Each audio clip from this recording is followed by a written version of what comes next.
சிலர் வந்து ஃப்ரெண்ட்ஸ்னு யாரும் வச்சுக்கவே மாட்டான். ஸ்கூலுக்கு போவாங்க, காலேஜுக்கு போவாங்க, ரூமுக்குள்ளே போயிடுவாங்க.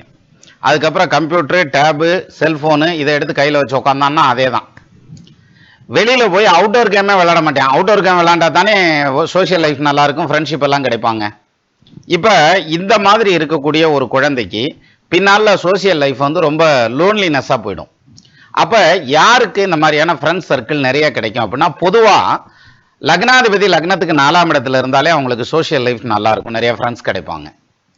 ஆனால் இப்போ ஒரு சில குழந்தைங்களுக்கு இப்படி இருக்கும். அவங்க ஸ்கூல் படிச்சுட்டு இருப்பாங்க அல்லது காலேஜ் படிச்சுட்டு இருப்பாங்க. அவங்களுக்கு அந்த நடந்துட்டு இருக்க தசை இருக்கு இல்லையா, அந்த திசை முடிஞ்சு அடுத்த திசை வர்றப்ப இந்த பொசிஷன் வந்து டேர்ன் ஆகி அவங்க நல்லா வந்து எல்லாத்துக்கூடையும் பழக ஆரம்பிப்பாங்க. என்ன காரணம்னா, தசை நடத்தக்கூடிய கிரகத்துக்கு 4ஆம் இடத்ததிபதி வக்ரம், நீசம், ராகு கேது சேர்க்கை, சனி சேர்க்கைன்னு ஏதாவது ஒரு விதத்தில் பாதிக்கப்பட்டிருக்கும். இதுக்கு அடுத்த தசை வருது பார்த்தீங்களா, அதுக்கு அந்த தசை நடத்தக்கூடிய கிரகத்துக்கு 4ஆம் இடத்ததிபதி ஸ்ட்ராங்காக இருக்கும்.